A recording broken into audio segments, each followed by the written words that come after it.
Welcome back to Q Dads. I'm Ste, and wow, episode 4 was absolutely fantastic and actually played out in a very different way than a lot of people were thinking, as they completely ditched the time travel aspect of the show. And we have so many great talking points after this episode, like why are the monsters tormenting Boyd? Are they and a few others going through their own metamorphosis? I'll be touching on that point towards the end. Plus, have we now witnessed the Holy Trinity? So let's waste no time and dive straight in. Hit that subscribe button, strap in, and let's dive deep into this episode.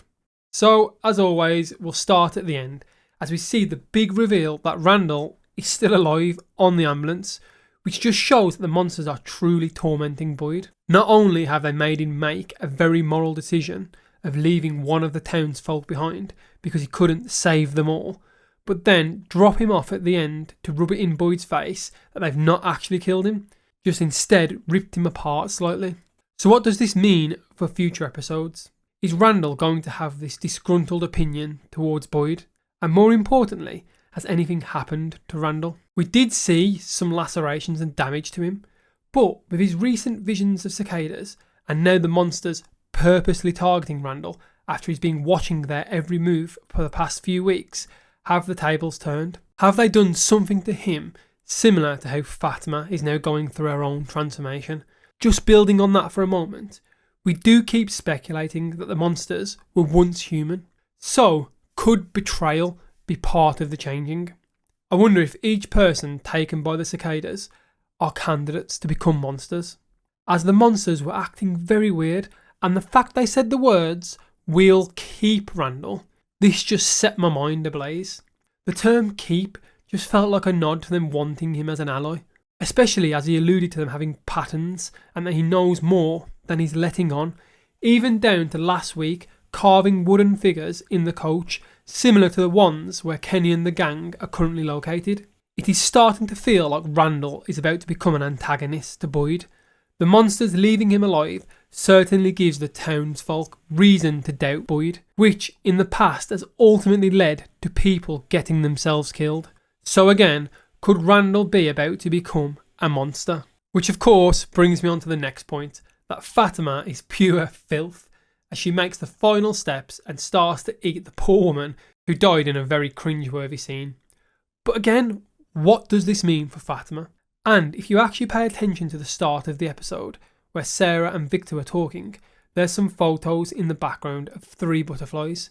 Now, I'll touch on the significance of the 3 in just a moment, but butterflies are more commonly known for their metamorphosis, going through a life cycle, a change from one stage to another, although she's more like a moth than a butterfly.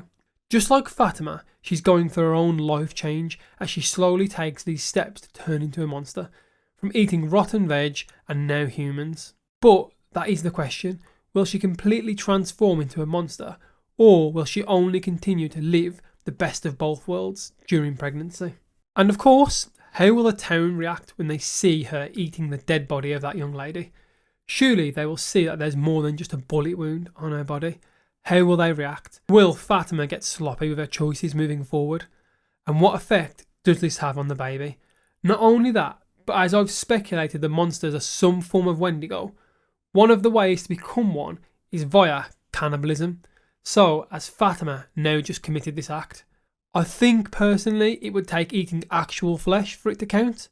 Regardless of this though, I still think it's too on the money for Fatima to become a monster. I still think this is a clever play by the entity of Fromville to mess with Boyd more, especially following the scenes with Randall. Now, I also want to mention about Victor and Sarah, and Victor's story of reliving his memories through the trinkets that he's collected from the bodies of the massacred.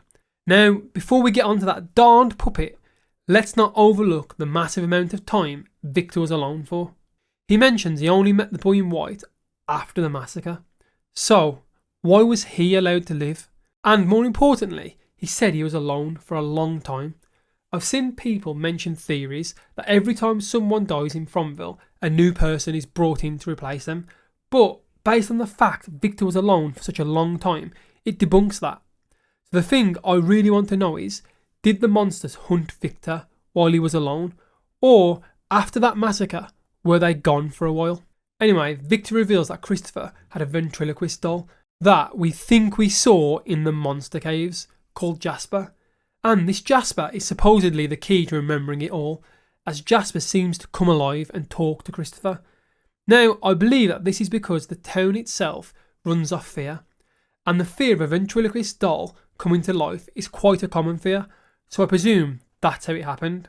And that also explains why the monsters are messing with Boyd, because his fear is not being able to be in control, and the monsters have sensed that and then use it against him, making sure that he has zero control and does not know what happens next. But continuing with Victor for a moment, that does leave us with a couple of options. But these hang on the location of Jasper.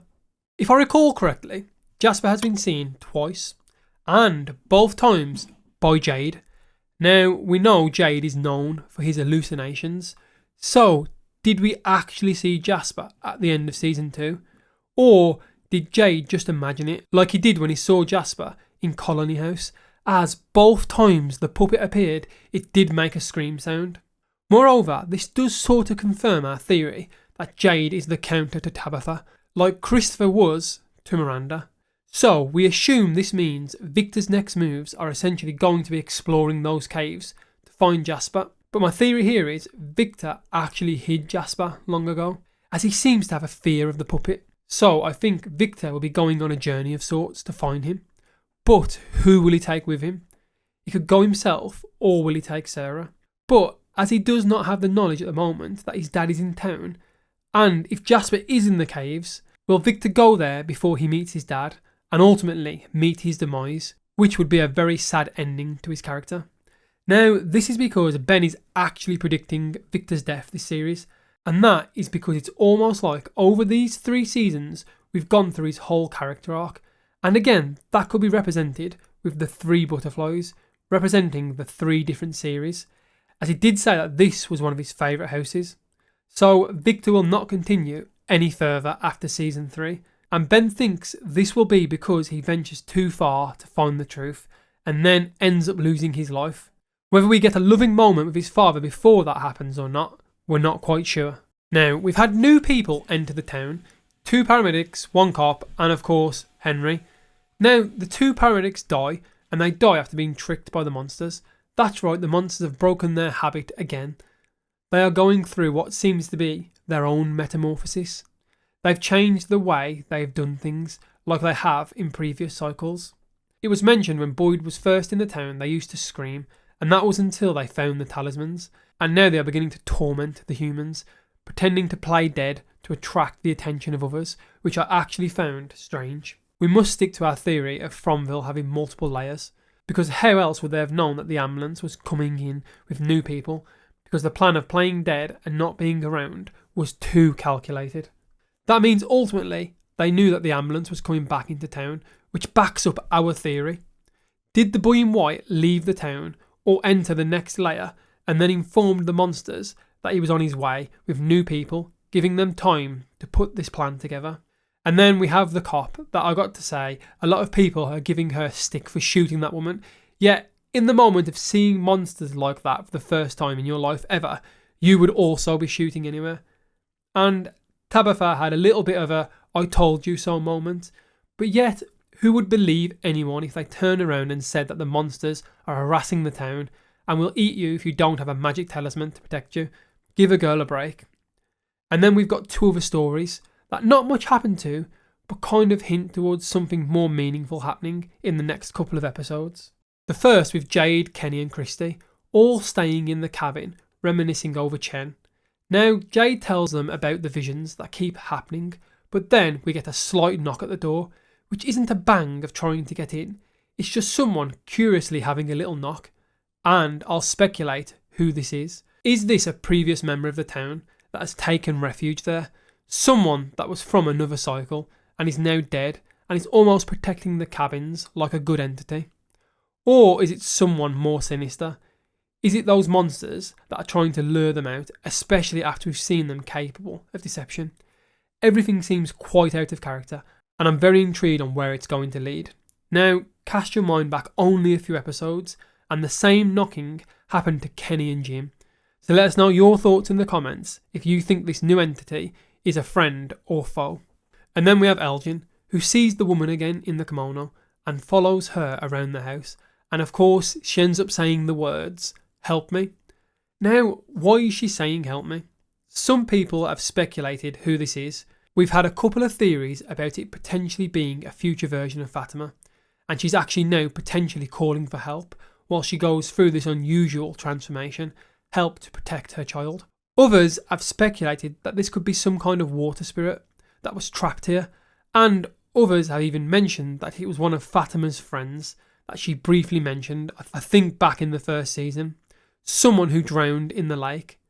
And then, why would she be asking for help?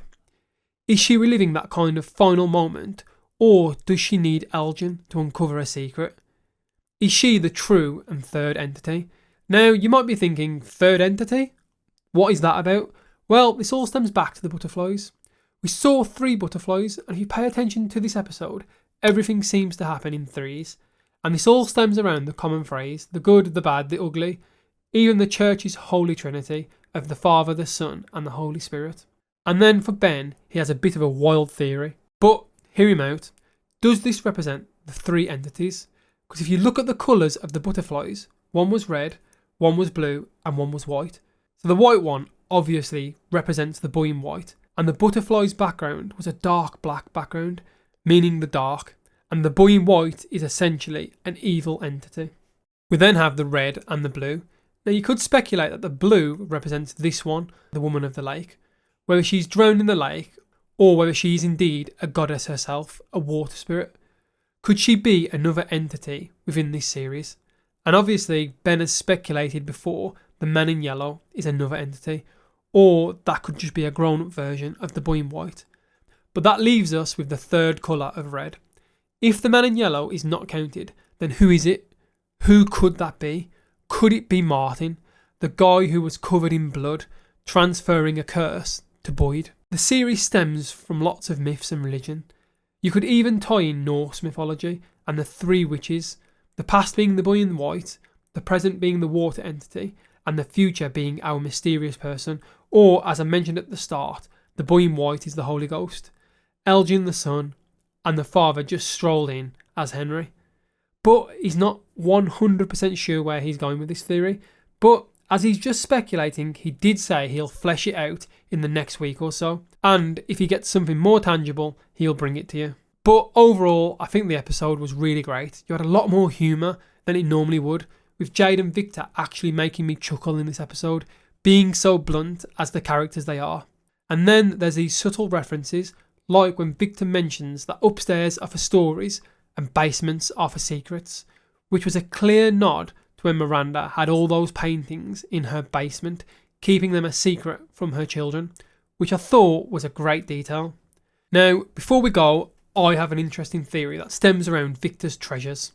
While telling Sarah about how he kept one thing from each person who died, it got me and the wife thinking. So if you cast your eyes back to episode 1 of season 2, when Tabitha and Victor are in the tunnels, we see the possessions of the monsters. We see a suitcase with a wedding dress in, obviously belonging to the female monster in a wedding dress. Now firstly, Victor seemed rather shocked that it was there, but also like it looked familiar to him. Now, is this because this item is one item left of the monster's humane time?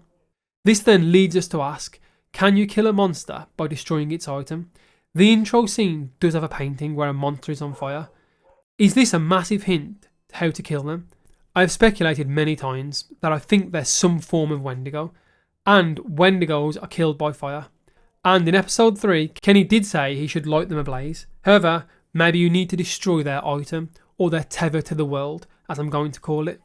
Now, I could keep going on forever and ever, because again, this episode was so great, but I'm going to hand it over to you guys, as we always do, so let us know your thoughts in the comments on this. What do you think about Randall being left alive? Do you think Jasper will be the key to unlocking the truth, or not? What monsters lurk at the cabins? Did you spot that Elgin was wearing a crow/raven top, or like us, did you only spot it this episode? Clearly some big foreshadowing there. And of course, do you think Ben is stretching too far with his 3 entity theory? Let us know. Don't forget to like and hit that subscribe button. as we'll be dropping one of our deep dive theories later in the week. And as always, we'll catch you next time with something new.